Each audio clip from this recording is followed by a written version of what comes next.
Hello friends, welcome to my channel excellent coaching. Block 2 का unit 4 रह गया, identification of problems in school children and remedial measures.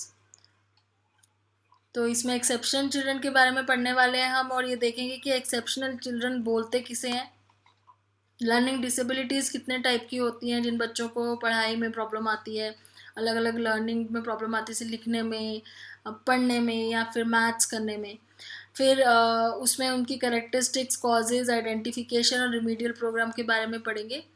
फिर आता है mental retardation, उसके अंदर identification process of mental retardation, उनके रिमीडियल मेजर्स और उनकी इफेक्टिंग टीचिंग स्ट्रैटेजीज। और उसके बाद आएगा आपका attention deficit hyper activity disorder, जिसको आप ADHD भी बोलते हो शॉर्ट में। ऑर्थोपेडिकली हैंडीकैप्ड के बारे में भी पढ़ा जाएगा। फिर हियरिंग एंड विजुअल इम्पेयरमेंट्स आएगा। और लास्ट में आता है गिफ्टेड एंड टैलेंटेड चिल्ड्रन। तो ये बेसिकली हम सारा ही उन बच्चों के बारे में पढ़ रहे हैं जो थोड़े से एक्सेप्शनल कैटेगरी में आते हैं। एक्सेप्शनल मतलब जैसे normal day to day schooling जो होती है, ये उसमें फिट नहीं होते हैं। इनके लिए एक स्पेशल प्रोग्राम्स बनते हैं इस तरह के स्टूडेंट्स के लिए, जिनको या तो लर्निंग डिसेबिलिटी है या मेंटल रिटार्डेशन है या ADHD है। तो ये पूरा ही यूनिट उनके ऊपर है। इंट्रोडक्शन में बोल रहे हैं कि जैसे कि हमने पढ़ा है ना लास्ट यूनिट में, कि एक स्कूल होता है जिसमें फॉर्मल स्कूलिंग होती है, बच्चे जाते हैं, डेवलप होते हैं, अलग अलग तरीके से सीखते हैं। लेकिन एक ऐसा ग्रुप होता है बच्चों का जिनके लिए ये नॉर्मल स्कूल जाना बड़ा मुश्किल होता है। वो ऐसे नॉर्मल स्कूलिंग में जाके नहीं सीख पाते हैं। वो इसलिए क्योंकि या तो वो बहुत ही ज़्यादा पॉजिटिवली बहुत ज़्यादा एक्सेप्शनल होते हैं, या नेगेटिवली बहुत ज़्यादा एक्सेप्शनल, दोनों साइड हो सकती है। या तो बहुत ही हाई लेवल पे उनकी इंटेलेक्चुअल लेवल बहुत हाई होता है, या काफ़ी लो में आ जाता है। तो it is difficult to learn like an average children. उन लोगों के लिए एक एवरेज बच्चों की तरह पढ़ना थोड़ा मुश्किल होता है। उन्हीं बच्चों को हम बोलते हैं एक्सेप्शनल चिल्ड्रन या चिल्ड्रन विद स्पेशल नीड। तो स्पेशल नीड में ये सारे ही बच्चे आ जाते हैं जिनको स्पेशल नीड होता है, अलग से एक एजुकेशनल सिस्टम का। स्पेशल एजुकेशन, जिसे हम स्कूल्स में इनको स्पेशल एजुकेशन चिल्ड्रन बोला जाता है। शॉर्ट में कभी कभी कहीं कहीं पे आप स्कूल में सुनोगे कि special education needs, SEN students बोलते हैं उनको, क्योंकि वो एक्सेप्शनल होते हैं। एक्सेप्शनली में भी पॉजिटिव और नेगेटिव, मतलब दोनों साइड से हो सकते हैं, ज़रूरी नहीं हमेशा नेगेटिव हो। पॉजिटिवली भी एक्सेप्शनल हो सकते हैं, जैसे गिफ्टेड होते हैं, काफ़ी ज़्यादा एक्सट्रीम इंटेलिजेंट भी हो सकते हैं। या फिर नेगेटिव साइड में कैसे हो सकते हैं, लर्निंग डिसेबिलिटी हो सकती है, उनको पढ़ने में लिखने में प्रॉब्लम हो सकती है। ऑब्जेक्टिव्स हमारे यही रहेंगे कि पहले हम देखें कि एक्सेप्शनल चिल्ड्रन किनको बोला जाता है, किस तरीके से वो एक्सेप्शनल होते हैं, फिर फिजिकली हैंडीकैप और परसेप्चुअल डिफ़िकल्टीज़ किस तरह की होती हैं। फिर वो जो अलग अलग डिसऑर्डर्स हमने देखे थे, ADHD, MR, वो सारी चीज़ें हम इसमें पढ़ेंगे। तो पहले एक्सेप्शनल चिल्ड्रन को डिफ़ाइन किया इन्होंने। तो Kirk defines an exceptional child as child who deviates from the average और नॉर्मल चाइल्ड। कोई भी ऐसा बच्चा जो एवरेज और नॉर्मल से थोड़ा सा अलग हो। किन चीज़ों में अलग हो, जैसे मेंटल करेक्टरिस्टिक्स में अलग हो, या सेंसरी एबिलिटीज़ में अलग हो, या उनके न्यूरोमस्कुलर या फिजिकल करेक्टरिस्टिक्स अलग हो, या उनका सोशल और इमोशनल बिहेवियर अलग हो, कम्युनिकेशन एबिलिटीज़ अलग टाइप की हो, या हैंडीकैप हो। तो ये सारे बच्चे किस कैटेगरी में आ जाते हैं, स्पेशल एजुकेशन नीड में आ जाते हैं, या फिर एक्सेप्शनल चिल्ड्रन की कैटेगरी में आ जाते हैं। तो ऊपर की डेफिनेशन से हमें क्या पता चला कि exceptional children can not profit from the regular school program. तो जैसे जहाँ पे एवरेज बच्चे पढ़ते हैं, जो रेगुलर स्कूल है, वहाँ पे ये बच्चे नहीं पढ़ पाएंगे, वहाँ से इनको प्रॉफिट या उनको नॉलेज, वहाँ पे एडजस्ट होना इनके लिए मुश्किल होता है। Special methods and materials are required. इन बच्चों के लिए स्पेशल मटेरियल और स्पेशल तरीके चाहिए होते हैं, अकॉर्डिंग टू देयर डिसेबिलिटी, या अकॉर्डिंग टू देयर जो भी उनकी डेविएंसी है, मतलब जिस तरीके से भी उनकी नीड है उस हिसाब से चाहिए होता है। एक्सेप्शनली द एक्सेप्शनैलिटी में be due to problem in vision, hearing. तो ये कह रहे हैं कि या तो विजन में प्रॉब्लम हो सकती है, हियरिंग में हो सकती है, मोटर मूवमेंट में हो सकती है, चलने फिरने में, कम्युनिकेशन में हो सकती है, इंटेलिजेंस में हो सकती है, सोशल इमोशनल लेवल पे हो सकती है। ये तो हो गए नेगेटिव तरीके से। पॉजिटिव तरीके से कैसे हो सकती है, बहुत ही गिफ्टेड और टैलेंटेड होते हैं जो। तो दो तरीके से एक्सेप्शनल हो सकते हैं। फिर there is another group of children refer to as children at risk, और एक और ग्रुप है जिसको चिल्ड्रन एट रिस्क बोलते हैं। Such children have no learning disability but they are at risk to develop it later. तो children at risk जो category है, इसमें वो बच्चे आते हैं जिनको प्रेजेंटली तो कोई डिसेबिलिटी नहीं होती, लेकिन उनके अंदर रिस्क होता है उसको बाद में डेवलप करने का। द रिस्क फैक्टर में be cause by conditions during birth, nurturing और एनवायरनमेंट। तो ये कभी भी कंडीशंस ऐसी हो सकती हैं कि रिस्क फैक्टर डेवलप हो सके, जैसे बर्थ के टाइम या नर्चरिंग के टाइम या किसी एनवायरमेंटल रीजन की वजह से। स्पेशल एजुकेशन को कैसे डिफाइन किया इन्होंने? Special education is defined as individualized educational instructions designed to meet the unique educational and related needs of students with disability। तो इंडिविजुअली जैसे जो जो नीड है बच्चों की, उसके हिसाब से इंस्ट्रक्शन डिज़ाइन करी जाए, तो उसको स्पेशल एजुकेशन कहते हैं। स्पेशल एजुकेशन में दो ग्रुप्स आ जाते हैं। एक तो ये वाला ग्रुप है जिसमें नेगेटिवली एक्सेप्शनल होते हैं, जैसे लर्निंग डिसेबिलिटी है, स्पीच या लैंग्वेज इम्पेयरमेंट है, मेंटली रिटार्डेड है, इमोशनली और बिहेवियरली डिस्टर्ब्ड है, फिजिकली इम्पेयर्ड है, ऑटिस्टिक है, डेफ या ब्लाइंड है, ट्रोमेटिक ब्रेन डिसऑर्डर है, या सीवियर मल्टीपल हैंडीकैप है। या फिर दूसरा आ जाता है जो पॉजिटिवली होते हैं, जो गिफ्टेड और टैलेंटेड होते हैं। तो ये दो तरीके के आ जाते हैं। फिर आते हैं इसके self assessment questions. Question number 1 है special educational programs will be required for. तो किस तरह के बच्चों के लिए स्पेशल एजुकेशन प्रोग्राम चाहिए होते हैं? Children with learning disability, physically impaired, emotionally and behavior, तीनों ही सही है। इसका आंसर होगा all of the above. Question number 2, exceptional children are those. Exceptional children कौन से होते हैं? Can profit from regular school program, तो गलत है। Can not profit from regular school program and the deviations can be positive और negative, ये सही है आंसर। फिर आता है तीसरा, an educator should aim at. Educator मतलब जो टीचर है उसको क्या एम करना चाहिए? डिस्करेजिंग इंडिविजुअल डिफरेंसेस, मतलब जो बच्चों में डिफरेंसेस होते हैं, जो हर बच्चा अपने अलग तरीके से सीखता है, तो उसको डिस्करेज करना चाहिए। या फिर carefully observing the degree and kind of individual differences and designing individual program to suit the need of children.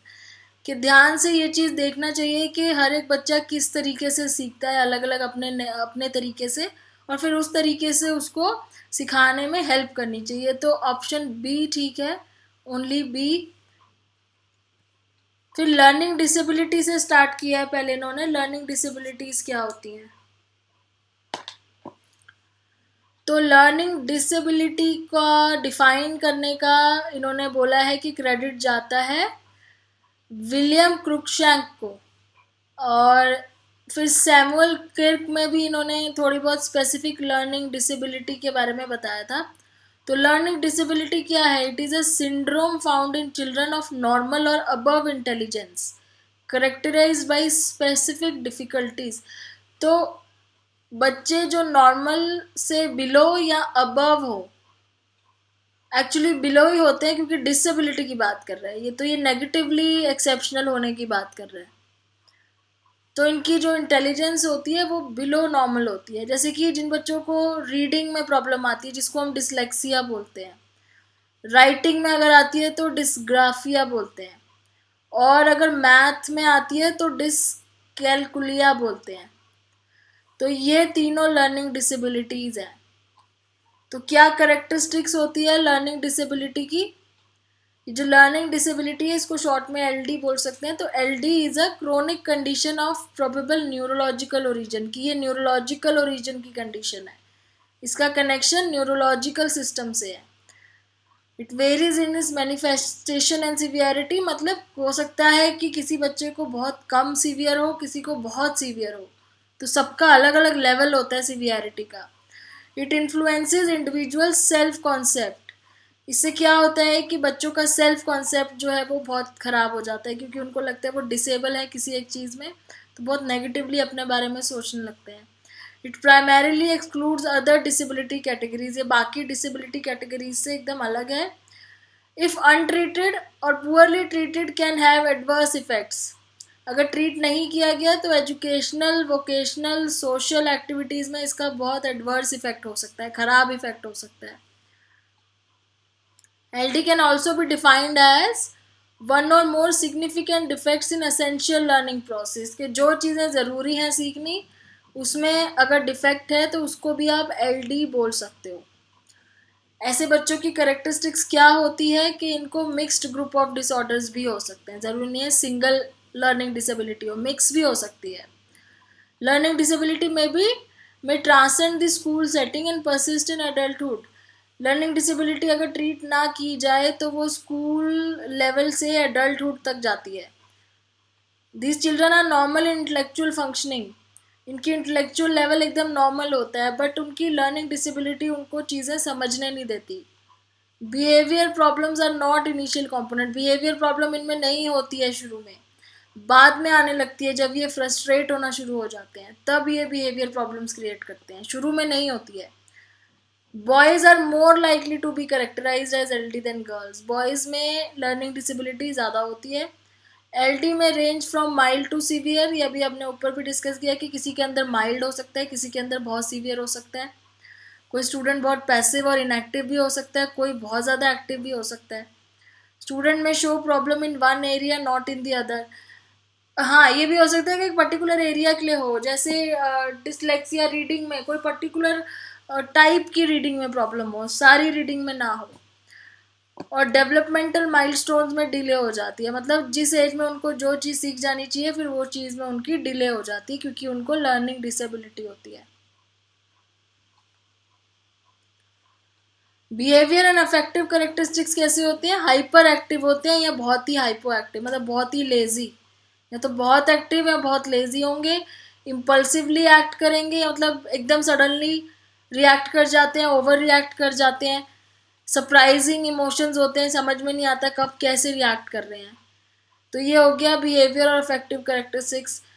Attention disorder भी होता है इन बच्चों में कभी कभी, जैसे अटेंशन नहीं सस्टेन कर पाते, फोकस नहीं कर पाते, इजीली डिस्ट्रैक्ट हो जाते हैं। Perceptual motor impairment, motor impairment में जैसे कि किसी को पुअर ऑडिटरी या विजुअल सुनाई देने में प्रॉब्लम है, या दिखने में प्रॉब्लम है, या चलने में प्रॉब्लम है, या लिखने में भी प्रॉब्लम है, हैंड राइटिंग से पता चलता है। Disorder of memory and thinking, इसमें आ जाता है कि जिनकी मेमोरी में वो होती है इम्पेयरमेंट की, याद नहीं रख पाते हैं चीज़ें, रिकॉल नहीं कर पाते हैं। Metacognition is an ability to monitor और इवेलुएट्स वन एक्शन, अपने खुद के एक्शंस को मॉनिटर ना कर पाना या इवेलुएट ना कर पाना कि मैं ठीक कर रहा हूँ या गलत कर रहा हूँ, उसको बोलते हैं मेटाकॉग्निशन। और अगर नहीं कर पाते हैं तो उसके अंदर भी डिसऑर्डर होता है। स्पेसिफिक एकेडमिक प्रॉब्लम्स भी हो सकती हैं, कुछ स्पेसिफिक प्रॉब्लम्स हो सकती हैं, जैसे क्या प्रॉब्लम आती है उनको, अगर वो लैंग्वेज में या कैलकुलेशन में पीछे हैं, यानी रीडिंग राइटिंग में या उनकी कैलकुलेशन स्किल्स बहुत पीछे हैं, तो वो जनरली जो उनके क्लासमेट्स हैं उनसे काफ़ी पीछे रह जाते हैं, क्लासमेट्स काफ़ी आगे हो जाते हैं क्योंकि उनको बहुत चीज़ें आ जाती हैं और ये कुछ नहीं सीख पाते, पीछे रह जाते हैं।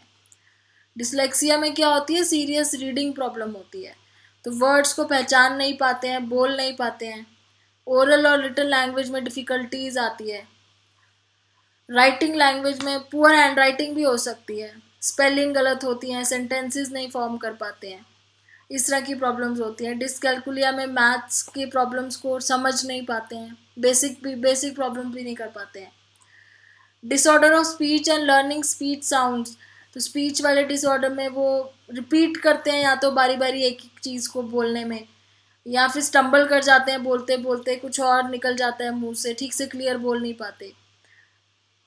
It should however be kept in mind that all LD student do not share all of the above, सब में ये चीज़ें नहीं मिलेंगी आपको, किसी में कुछ प्रॉब्लम दिखेगी, किसी में कुछ दिखेगी, लेकिन ये सारी इसी में आएगी, लर्निंग डिसेबिलिटी में ही आएगी। और एक चीज़ इंपॉर्टेंट लिखी है यहाँ पे, ये लाइन इन्होंने, सम ऑफ द अबव कैरेक्टरिस्टिक्स में be found in students who do not show LD, तो कुछ ऐसे बच्चों में भी इस तरह की कैरेक्टरिस्टिक्स आपको दिख सकती हैं जिनके अंदर लर्निंग डिसेबिलिटी ना भी हो। तो अब इसके कॉजेज हम नेक्स्ट वीडियो से स्टार्ट करेंगे। Thanks for watching.